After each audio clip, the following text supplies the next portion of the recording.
Então, como eu estava dizendo, este é a parte 2. Nós já temos a parte 1. Quem não assistiu a parte 1, clica aqui primeiro e assista a parte 1. A parte 1 nós falamos sobre inerrância e infalibilidade da Bíblia, né? Demonstramos alguns manuscritos antigos, a confiabilidade da Bíblia. E a parte 2 nós vamos ver o que a Bíblia diz dela mesma. Ontem mesmo tivemos uma live terrível, né? Onde desconstruíram a Bíblia, né? Disseram que a Bíblia é um mito e coisas do tipo.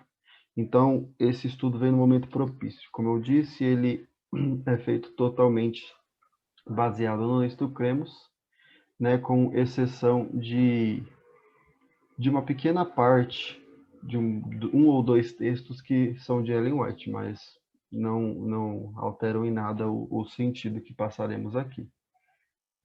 Deixa eu voltar aqui para o início, que aqui já está no fim.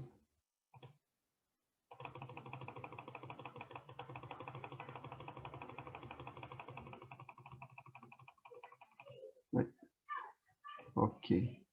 Então, iniciando, né, como eu expliquei, dando um motivo para esse estudo, né? O porquê que estudar sobre a Bíblia se nós somos cristãos e acreditamos na Bíblia, né? No estudo passado nós já vimos que há desconstruções, né? Cristãos que acreditam na Bíblia de diversas formas, como os neomodernos, os neo-ortodoxos, né? Que são praticamente ateus, e outros que acreditam apenas nas partes que lhe convém da Bíblia.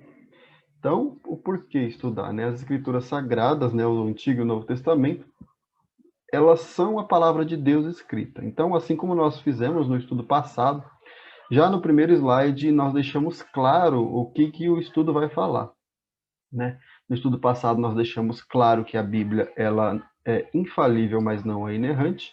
E nesse nós deixamos claro que a Bíblia toda, né, o Antigo e o Novo Testamento, é a palavra de Deus escrita, dada por inspiração divina, ou como o pastor Sérgio Monteiro gosta de falar, né, ele acha o português mais correto, inspiração divina, né? Então, os autores inspirados falaram e escreveram ao serem movidos pelo Espírito Santo. Nós vamos ver aqui diversos textos que demonstram isso. Então, na Bíblia, né, Deus transmite à humanidade conhecimento necessário para a salvação. Então, o que importa na Bíblia é que nós conheçamos o necessário para ser salvo. E isso não precisa, né, não necessita de um grande aprofundamento, saber tudo de profecia e etc. Né? Para você ser salvo, você não precisa de tudo isso. Né? Nós sabemos pela justificação pela fé. Porém, se você não souber minimamente, não souber bem da Bíblia, e dependendo se vocês, como nós acreditamos, estaremos no, no tempo dos eventos finalíssimos, é capaz de ser enganado.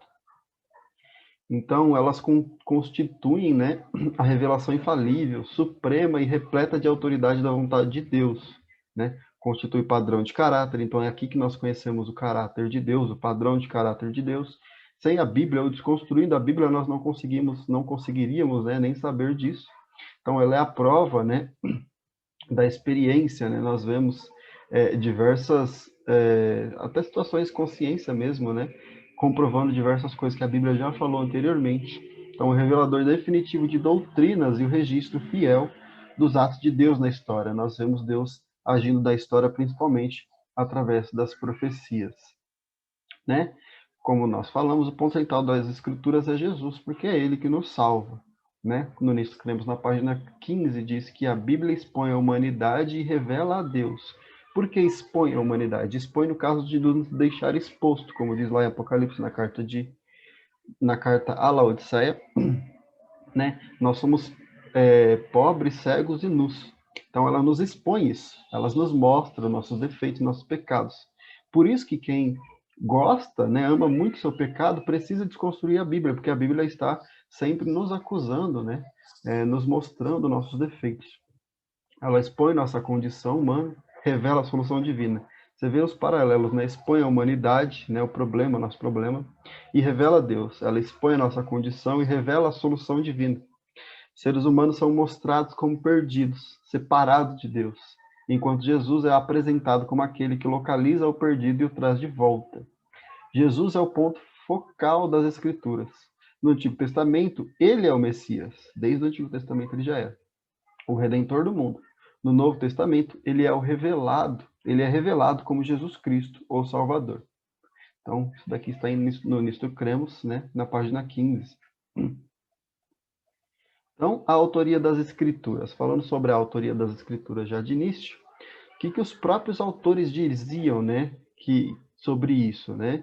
Eles viam nas escrituras, né, eles colocavam ela num patamar mais elevado, distinto de qualquer literatura existente. Vocês podem ver aqui, eu tenho bastante literatura, o Samuel e a Suelen sabem que eu leio bastante literatura. Eu li uns 13, 14 livros de literatura grega já, sei bastante sobre isso, mas realmente não há livro que seja igual, não há livro que se equipare à Bíblia. Um próprio autor, né, eu não sei nem se ele é cristão ou não, chamado Northrop Frye, diz que a Bíblia é o fundamento para todas as outras coisas, né? E ele é um crítico literário, ele diz isso falando sobre a Bíblia ser um fundamento no sentido de literatura também, né? Então a Bíblia é o fundamento para tudo na nossa vida. Então, os próprios autores, né, os próprios escritores, né, os profetas do Antigo Testamento e do Novo, eles se referiam à Bíblia, né, como as Sagradas Escrituras. Nós vemos em Romanos 1:2 Paulo dizendo isso. Sagradas Letras, 2 Timóteo 3:15. Oráculos de Deus, Romanos 3:2 e Hebreus 5:12.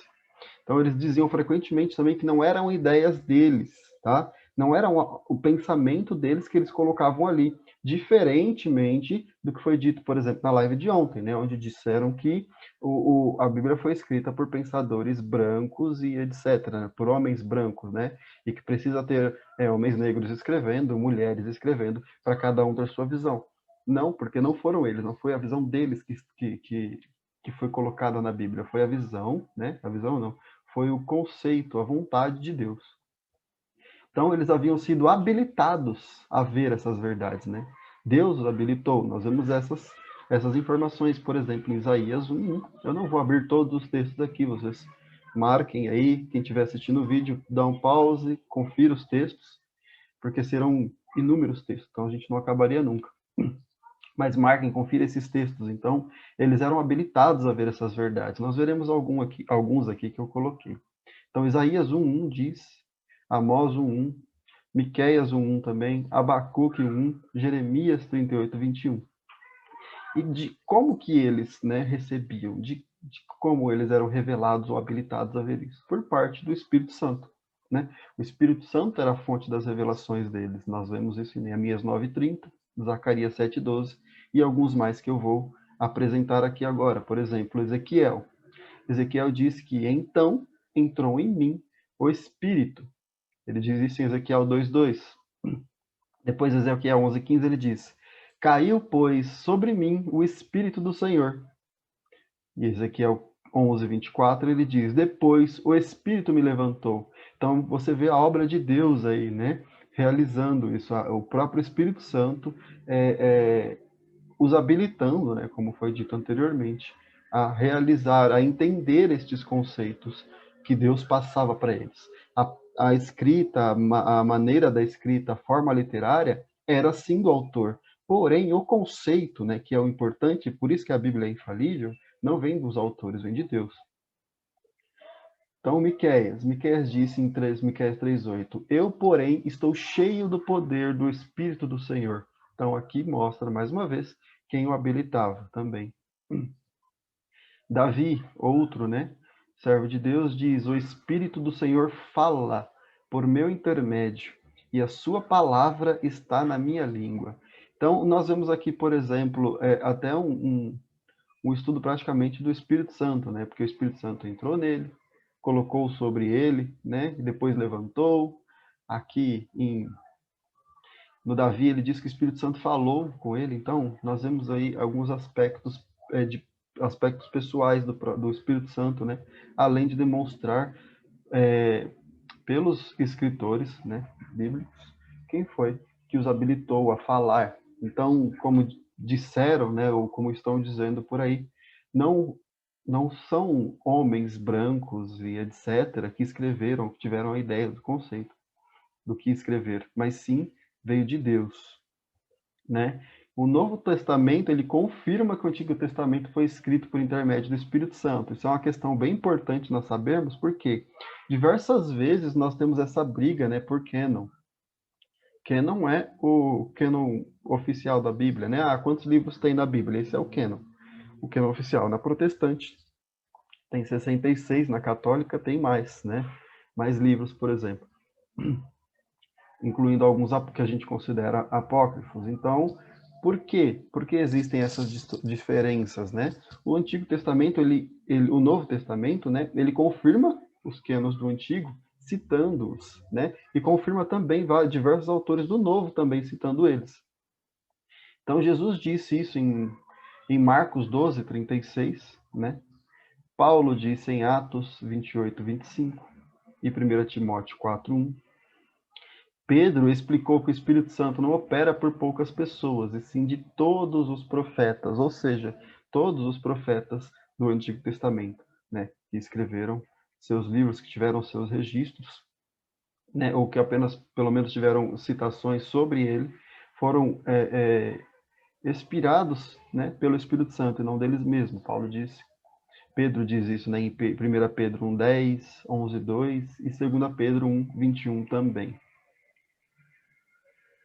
Né? Então, assim, para este início, nós concluímos que Deus, na pessoa do Espírito Santo, revela-se, né, em toda a Bíblia, como diz 2 Timóteo 3,16. Isso aqui é bem importante, né, é um verso famoso, então abram as Bíblias de vocês, que eu vou pegar aqui a minha também, porque é um verso famoso, mas é muito importante lermos aqui para ficar gravado na mente e não esquecermos. Porque alguns escolhem, né, determinadas partes da Bíblia aqui, querem aceitar. Mas o que que diz aqui neste verso? Toda a Escritura é inspirada por Deus e útil para o ensino, para a repreensão, para a correção, para a educação na justiça, na minha versão Almeida Revista e Atualizada. Por que é importante esse verso? Porque aqui ele diz toda, né? Toda a Escritura. E como nós vimos, nós podemos conferir nos versos anteriores, nós temos diversas formas, né? Os próprios autores citando, né? Os próprios apóstolos, autores do Novo Testamento, citando quais capítulos, quais livros do Antigo Testamento são considerados por eles, né? Como autoridade escrita e divina. Porque até mesmo no Antigo Testamento houveram alterações com cânon já fechado há 400 anos antes de Cristo. Mesmo assim, após isso, no segundo ou terceiro século, a Igreja Católica ainda adicionou alguns ajustes, diríamos assim, né, no Antigo Testamento, como um livro a mais de Esther, um de Daniel. Então, Deus inspirou, né? Deus inspirou, o Espírito Santo inspirou as palavras. Então, não escreveu com as próprias mãos, como nós vamos ver a própria Ellen White falando, né? O Espírito Santo, ele não dita as coisas para escrever exatamente daquela forma. Ele explica o que é, né? Explica a ideia, o conceito. E assim, cada escritor, cada apóstolo, cada profeta, cada escritor da Bíblia, né, com a sua forma literária, com a sua maneira de escrever, com a sua capacidade, né, de escrita, como Paulo e Lucas, que eram exímios, eram inteligentes, né, exímios escritores, pessoas eruditas, escreviam melhor, e outros não tão bem, né, não escreviam tão bem, mas a ideia central é o que Deus queria passar.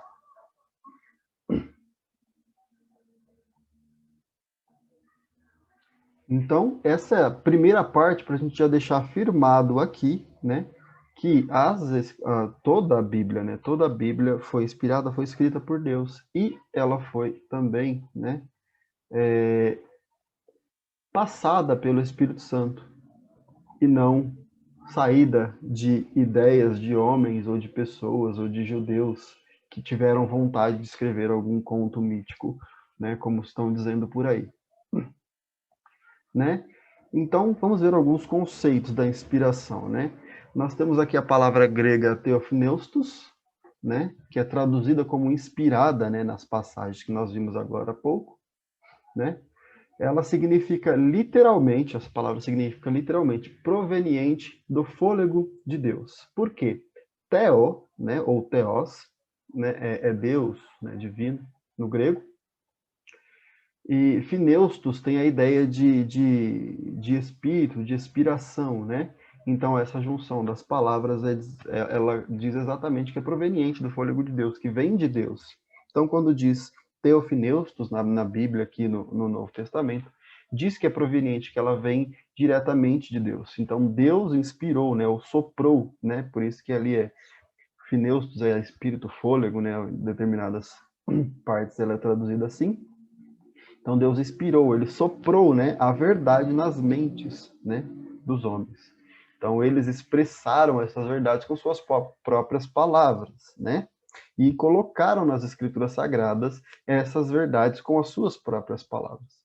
Então, sendo assim, a inspiração é a forma como Deus comunica a sua verdade eterna. Como nós vemos lá em Apocalipse 14, né, verso 9, que há um evangelho eterno, né? Diferentemente do que dizem por aí, há um evangelho eterno e esse evangelho tem de ser pregado a todo mundo. Que 14, verso 6 diz: Vi outro anjo voando pelo meio do céu, tendo o evangelho eterno para pregar aos que se assentam sobre a terra. Então, se isso está ocorrendo, né, aqui no contexto do Apocalipse, significa que viriam, né, heresias, viriam pessoas, né, trazendo um outro evangelho, como disse o apóstolo Paulo, ou então tentando descaracterizar o evangelho como um todo, né? Como nós vemos atualmente por diversos ditos cristãos. Então, o processo de inspiração, como eu falei, Ellen White iria explicar melhor para a gente. Aqui no livro Mensagens Escolhidas, no volume 1, na página 21, ela diz o seguinte: então, como os profetas são inspirados por Deus, seriam eles possuídos e totalmente controlados por Deus até em suas palavras? Veja o que Paulo diz em 1 Coríntios 14:32. Então, vamos ver o que Paulo diz em 1 Coríntios 14:32. Se você tiver com a sua Bíblia, você já abre ela, se não, seu aplicativo de celular ou sua internet. 1 Coríntios 14:32 diz o seguinte: os espíritos dos profetas estão sujeitos aos próprios profetas. Então, a inspiração de Deus não acaba com a individualidade do ser humano, certo? Ela não acaba com a individualidade do ser humano. Um bom exemplo do funcionamento disso é entre Moisés e Arão, conforme Êxodo 7:1. Por que conforme Êxodo 7:1 Moisés e Arão? Se vocês lembram da história, Moisés, ele tinha uma dificuldade, né, depois de ficar 40 anos no deserto, ele tinha uma dificuldade para falar em público. Ele tinha vergonha, né, diríamos assim. E aí ele necessitava que Arão falasse por ele, porque ele disse: Senhor, eu não consigo falar na frente do faraó. E aí, o que Deus disse para ele? Então disse o Senhor a Moisés: vê que te constituí como Deus sobre Faraó. Olha só, como Deus sobre Faraó. Por quê? Porque Moisés diria para Faraó o que ele teria que fazer, né? Ou seja, libertar o povo, porque isso foi que Deus disse para Moisés. Então, Moisés é como Deus para Faraó, é para quem vai a mensagem. E aí, continuando, e Arão, teu irmão, será teu profeta. Ou seja, a mensagem viria de Moisés e Arão levaria essa mensagem para para o faraó. E aqui em Êxodo 4:15 e 16, também nos dá uma ideia, uma explicação melhor sobre isso. Diz aqui: então se acendeu a ira do Senhor contra Moisés e disse: não é Arão, o levita, teu irmão?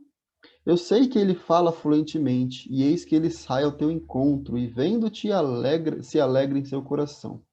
Tu, pois, lhes falarás e lhes porás na boca as palavras. Eu serei com a tua boca e com a dele.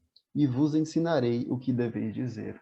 Ou seja, Deus inspirou eles, né? Colocar na boca, quando ele diz, é colocar as ideias, colocar o que o discurso, não o discurso pronto, né? Mas o conceito do discurso, até porque Arão e Moisés eram diferentes. Arão tinha a eloquência, eu não diria, né? Mas ele não tinha esse problema em falar em público, em falar na frente do faraó. Então ele com certeza falava de uma maneira diferente de Moisés. Então é assim que Deus inspira, mas ela explica aqui. Moisés falava para Arão, mas este não ia com um discurso pronto. Entenderam? Então não vai com o discurso pronto. Não é a maneira de pensar e de se imprimir de Deus. Os seres humanos dirão muitas vezes que tal expressão não é própria de Deus. Ele, porém, não se pôs não se pôs à prova na Bíblia em palavras, em lógica, em retórica. Os escritores da Bíblia foram os instrumentos de Deus, não sua pena. Então, quando na Bíblia fala que Deus expirou, realmente Deus expirou. Deus ensinou-os, né? É como se eu estivesse discursando aqui, como eu estou falando para vocês, e vocês terminassem aqui, terminando aqui esse estudo que estamos fazendo, fosse passar essa mesma ideia para outra pessoa. Vocês não conseguiriam lembrar minuciosamente, palavra por palavra, o que eu disse. Mas, né, obviamente, neste caso, com o Espírito Santo, fica muito mais poderoso e a mensagem fica totalmente assertiva, né? Passaria esta mensagem com suas próprias palavras.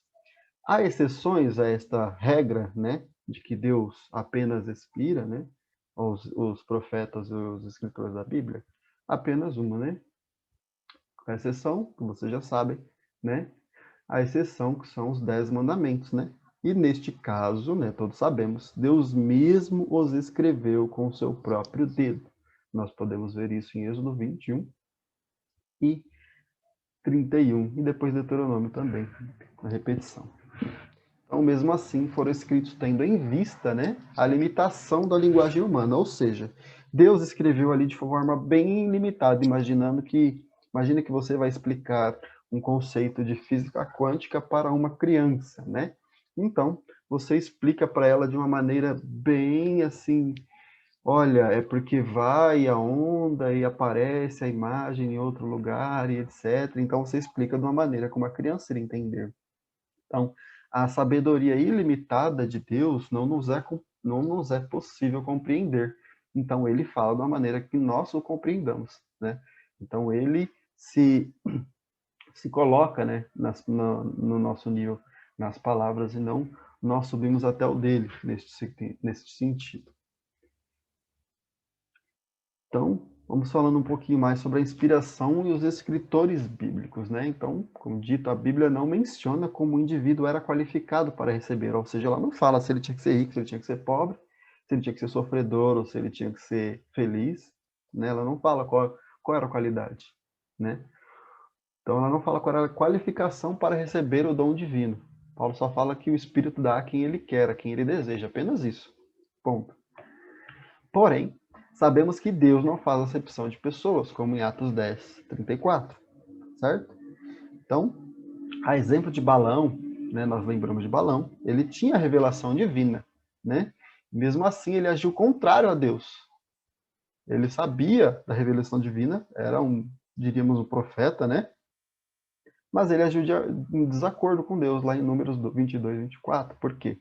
Porque ele arrumou um ardil, né, para o povo de Israel se prostituir ali, né? E para que Deus ficasse irasse, né, contra ele, porque ele sabia que de outra forma o rei que pediu isso a ele não seria capaz de derrotar o povo de Israel apenas se o povo de Israel se afastasse de Deus.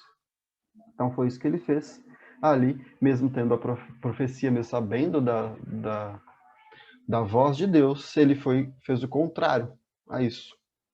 Então, nós vemos também outro exemplo muito bom, né, que nós sempre usamos, né? Davi foi amplamente usado por Deus, né? Nós vimos até ele mesmo falando, né?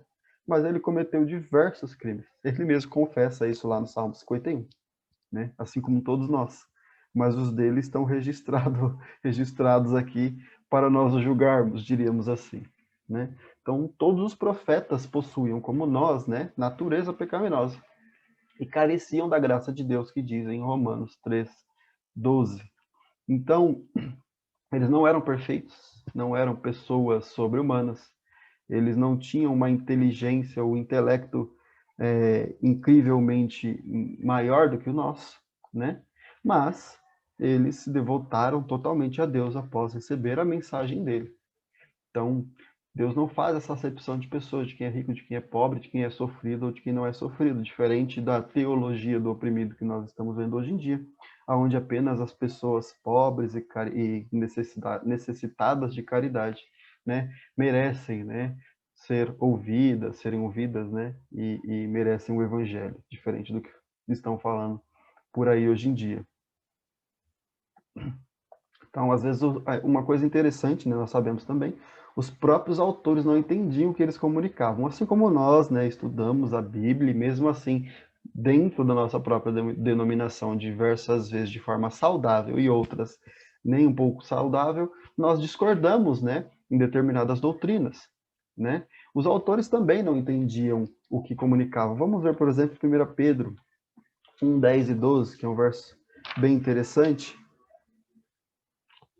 O que ele diz sobre isso?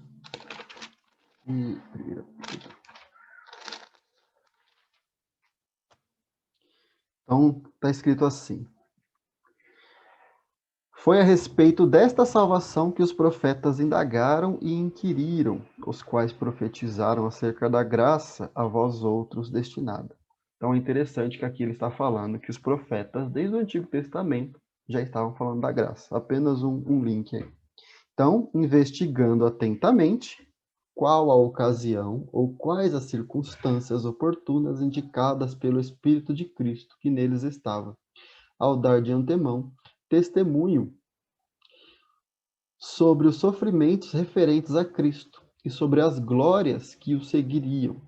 A eles foi revelado que não para si mesmo, mas para vós outros ministravam as coisas que agora vos foram anunciadas, para aqueles que, pelo Espírito Santo, enviados do céu, vos pregaram o Evangelho. Coisas essas que anjos anelam por escutar, né? Então, os anjos desejavam entender. Então, como eles disseram aqui, né? Eles mesmos investigavam atentamente, né, os profetas do Antigo Testamento. Nessa época de Pedro ainda não havia o cânon do Novo Testamento. E ele já instigava, né, já investigava tudo. Por quê? Porque se ele investigava, porque ele não entendia. Então ele investigava atentamente, né?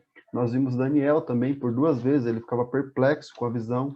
João também ficou perplexo com a visão e inclusive chorou muito, né, com o livrinho que ninguém podia abrir lá em Apocalipse 5. Então, diversas vezes os próprios receptores da mensagem não entendiam. Então, eles passavam, assim como no livro de Daniel e no livro de Apocalipse, que nós estamos usando de exemplo aqui, eles usavam diversas formas, né? Ou algo que fosse parecido. Ah, eu vi como que, né? Porque ele realmente não entendia o que ele estava passando ali. Deixa eu só colocar o isso aí. Então, eles mesmos não entendiam. O Daniel ficou perplexo com a visão, na visão, por exemplo, ali de Daniel 7, né? Dos animais saindo do mar. E do juízo, né? Onde se assentam o filho do homem, o ancião, e abrem-se os livros. Ele fica curioso para saber, e depois ele ainda pede mais explicação, ele não tinha entendido ainda. Então, às vezes, eles procuravam o significado de suas revelações e de outros, né? Como nós vimos aqui em 1 Pedro 1:10, que ele viu lá no Antigo Testamento dos profetas, né? E às vezes ficavam com medo de proclamar a mensagem que foi passada. Nós vemos isso com Abacuque, né? Abacuque verso 1 e principalmente Jonas, né? Jonas, nós não precisamos nem abrir o livro dele para saber o tanto que ele fugiu e não queria passar a mensagem, porque ele sabia que Deus é um Deus passivo, Deus amoroso, iria perdoar aquele povo. E como nós vimos no começo, nosso coração, nós somos totalmente diferentes de Deus. E é por isso que necessitamos da palavra, para que ela nos revele este mal, né? Que nós somos. E revele a maravilhosa bondade e graça de Deus. Então, Os próprios profetas não entendiam, eles buscavam, estudavam atentamente, assim como nós estamos tentando fazer aqui hoje. Não só os seus livros, mas como de outros também.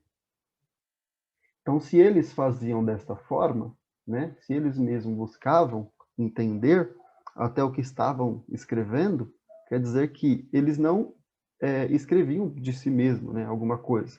Ah, vou escrever alguma coisa difícil aqui. Não.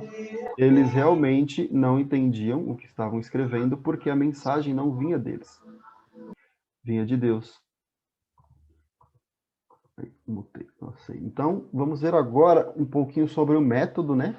E o conteúdo da inspiração. Qual era o método da inspiração e qual que era o conteúdo? O conteúdo nós sabemos. Nós vimos lá no começo. Nós vamos adentrar um pouquinho mais. Então, em muitas vezes, né, o Espírito Santo comunicou-se através de visões, como nós vemos em Números 12:6. Eu vou abrir aqui para ler rapidamente. Já achei aqui. Números 12:6 diz assim: Então disse: Ouve agora as minhas palavras. Se entre vós há profeta, eu, o Senhor, em visão a ele, me faço conhecer, ou falo com ele em sonhos. Por que que Deus estava falando aqui, né, contextualizando? O povo estava dizendo que Moisés não era o verdadeiro enviado de Deus, estava, como sempre faziam, né, reclamando, e aí Deus dá essa exortação para ele. Então, ele diz que em visão ele se faz conhecer ou fala com eles em sonhos. Se houver algum profeta, é dessa forma que desse jeito que Jesus fala. Nós vemos diferente também, por exemplo, como Felipe em Atos ali, no caso não, eu esqueci que estava passando com o carro e o Espírito Santo simplesmente pega ele e fala, né, para ele, ó, vai, segue aquele carro, e depois de batizar, ele o transporta para outro lugar. Então ele age de diversas formas, e essa daqui de Números 12 é uma das principais, né, que Deus usa, né. Então, como eu disse, eu dei o exemplo de Filipe em Samuel, 1 Samuel 9:15 e 16:7, Deus fala também, né? Zacarias, ele recebeu um monte de visões e representações simbólicas, né? No livro inteiro, ali está Zacarias 4, mas praticamente Zacarias inteiro tem essas representações simbólicas que são complexas, né? Inclusive, para quem estuda o Apocalipse é muito bom, tem diversas referências que nos ajudam a entender o Apocalipse ali. Então, o Zacarias provavelmente era um desses que não entendia a própria mensagem, né? Talvez. Então, Paulo e João receberam visões e também orientações orais, certo? Então, eles receberam das duas formas, como receberam tanto visões como orientações orais, assim como Filipe recebeu orientação oral, né? Lá em 2 Coríntios 1, de 1 a 4, Apocalipse 4, 5. Né? Ezequiel teve também visões, e olha que incrível, né? Nós temos, por exemplo, João e Daniel tendo visões de um futuro bem, bem, bem distante, né? Nós temos Samuel ali ouvindo Deus falar sobre as coisas que estão ocorrendo ali, naquele lugar onde ele está no momento, né? E nós temos, por exemplo, Ezequiel tendo visões, só que de um evento que está ocorrendo em outro lugar, lá em Ezequiel 8. Vocês lembram Ezequiel 8, né? Ezequiel 8 é quando Deus leva ele lá para Jerusalém e começa a entrar ele no templo, né? Ele vai vendo primeiro fora, e Jesus diz, você acha que isso é pouca monta? Então eu vou te mostrar mais. E aí ele mostra dentro do templo, mostra as mulheres, né, adorando, esqueci o nome da deusa lá, enfim, que elas adoravam, que elas faziam aquele Ashera, né? Isso, essa mesmo. Elas viu as mulheres adorando Ashera, né? Viu as imagens nas paredes abaixo do templo. Então, assim, uma coisa tenebrosa. E ele estava ali, e é algo que estava ocorrendo no momento, só que em outro lugar, né?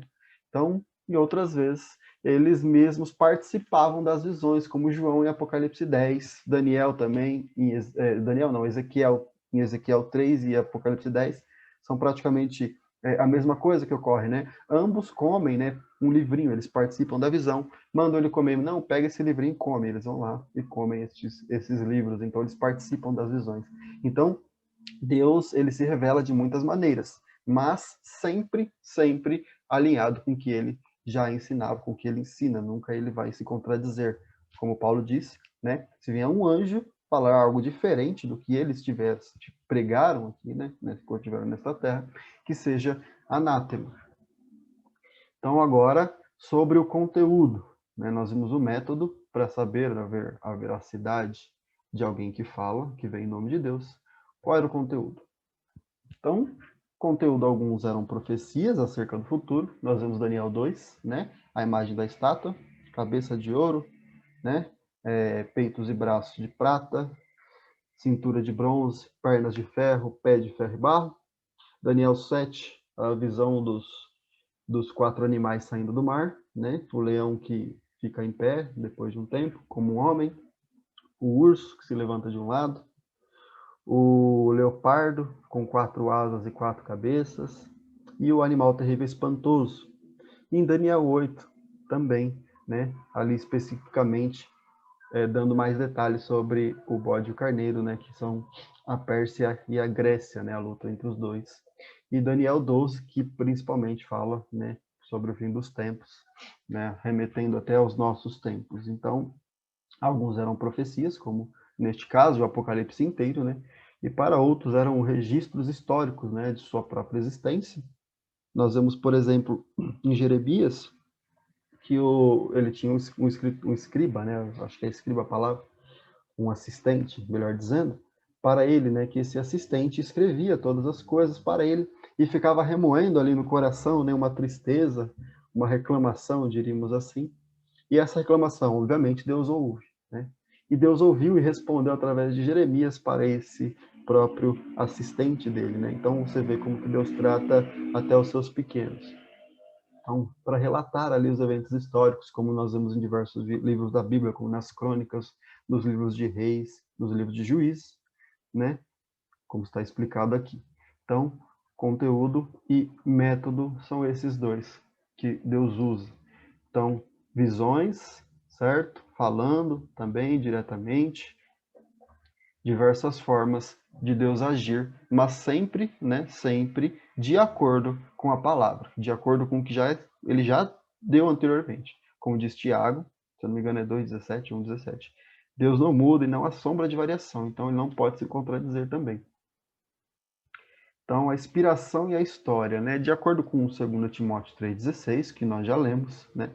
Todas as informações chegaram ao escritor pela orientação do Espírito Santo, né? Não foram ideias que ele teve de súbito. Então, com isso, ela é totalmente confiável, porque veio totalmente de Deus, né? A autorrevelação de Deus nos mostra que houveram eventos reais que ocorreram em momentos específicos e definidos do tempo. E que Deus está no controle. Essa é a parte mais importante, né? Principalmente nós que estamos pertinho dos eventos finalíssimos. Estávamos conversando hoje que estamos praticamente nas contrações, né, do parto, né? Ainda não chegou o momento de nascer, mas estamos já nas contrações, estamos vendo diversas situações que já nos são angustiosas, que já nos dói. Então, acreditamos que já estamos nas contrações. Mas lendo a Bíblia, lendo o Apocalipse, entendendo Daniel, nós percebemos que Deus está agindo, que Deus está no controle de tudo. E isso nos reconforta, obviamente, né? Então, como eu disse no começo, não é necessário que você saiba as profecias, né, de cabo a rabo para você ser salvo. Porém, se você souber, obviamente, será muito, muito melhor para você. Então, qualquer visão fora dessa, repetindo, pode levar a pessoa à confusão e à perca da vida eterna, certo? Então, qualquer visão que não diga que Deus, né, mostrou, Deus revelou as palavras para os profetas, né? Deus revelou o futuro para eles, Deus os inspirou, leva à confusão e à perca da vida eterna. Por quê? Nós vemos, por exemplo, um conceito, né, que colocaram, né, apelidaram de Jesus como chave hermenêutica, né? É bonito a palavra, é bonito o termo. Porém, o que eles dizem com esse Jesus de chave hermenêutica? Apesar que o Samuel está aqui, Samuel, você consegue abrir o áudio aí e nos falar um pouquinho sobre esse conceito de Jesus chave hermenêutica? Cadê ele? Está aqui ainda? Acho que ele caiu. Ih, ele caiu. Bom, então explicarei eu mesmo. Jesus como chave hermenêutica, o que eles dizem? Eles dizem que apenas, né, o que Jesus comentou, o que Jesus disse quando ele esteve, o que Jesus fez, é válido. É claro que Jesus é nosso exemplo, né? Nós devemos seguir todos os passos do que ele fez. Porém, se nós tratarmos assim, nós não teremos método, né, para estudar a Bíblia, né? Método para entender a Bíblia. Cairemos, por exemplo, como Caio Fábio disse, né? Ele mesmo disse que ele sabia mais, já sabe mais do que Paulo, porque viveu mais com ele e foi capaz de ler o que Paulo escreveu e corrigir Paulo ainda. É uma audácia sem tamanho, né? Porque Paulo foi inspirado por Deus, né? Como nós vimos aqui na Bíblia. Caio Fábio falando dessa maneira, como nós vimos que a Bíblia não pode se contradizer, aparentemente ele não foi. Então, se você pega Jesus como chave hermenêutica para escolher, né, o que é válido, o que não é válido, você está sendo esta chave, não Jesus o sendo. Porque Jesus mesmo, o que ele fez quando ele precisou explicar, né, vindo depois de ressuscitar com os dois discípulos dele? Pegou lá o Antigo Testamento, do primeiro até o último livro, e veio explicando, né, o que ele estava, onde ele estava, o que falava acerca dele ali. Então, Jesus, você não consegue pegar e ver as palavras de Jesus citando todo o Antigo Testamento, tintim por tintim. Então, o que você vai decidir, né, que Jesus falou? O Novo Testamento, depois de Jesus, por exemplo, do livro de Atos em diante, né, o que você vai decidir que é válido e o que não é válido? Qual será o seu método, o seu critério? Né? O critério será eu gosto mais desse texto. Esse texto aqui fala do meu pecado, eu não quero, então eu não vou ouvir. Apenas este método sobrará. Então, por isso que a pessoa, se ela não acredita desta forma que o Nisto Cremos, esse estudo, repetindo, é baseado apenas no Nisto Cremos. Se a pessoa não acredita desta forma, né, que está demonstrada aqui, faz muito sentido, a pessoa tira confusão, né? A pessoa pode se basear só na Bíblia e chegar a conclusões diferentes, né? Pode ocorrer. Porém, se ela acabar não se baseando na Bíblia ou escolhendo o que ela vai aceitar, diferente de 2 Timóteo 3,16, que diz que toda a Bíblia é inspirada, aí ela vai ter estes problemas, né? Então, os eventos históricos que estão lá descritos, como os problemas dos próprios profetas, né? Os problemas dos próprios profetas, Davi diversas vezes, né? Moisés também errou, o próprio Pedro, todos os apóstolos, né? Obviamente. Então, foram todos para nossa advertência, né? Para nosso ensinamento, nossa melhoria, né? Para não precisarmos errar para depois saber, já saber vendo o outro errar. É assim que os inteligentes agem. Então, vamos ver alguns exemplos de advertência, né? Exemplo de advertência. Destruição de Sodoma e Gomorra. Fácil, básico, né? Porque Jonas tinha que ir lá pregar para eles, para que eles não fossem destruídos. Se ele não fosse pregar como ele não queria, né? As pessoas não poderiam se arrepender. E quem não se arrepende vai para a destruição. Certo? Nós vemos também aqui em 2 Pedro 2,6, que eu vou até abrir aqui para lermos este.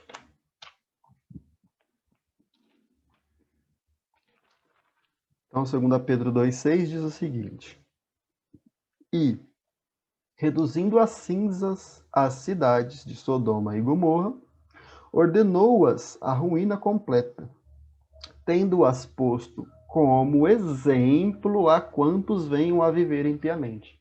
Ou seja, Sodoma e Gomorra é exemplo para quem decide viver impiamente, para quem decide viver, né, não renegando o próprio eu, não tendo a novidade de vida, como pede Romanos 6,4. Né? Vendo Judas aqui também, Judas 7. Eu acredito que é bem a parte da ascensão, disputa, né, pelo corpo.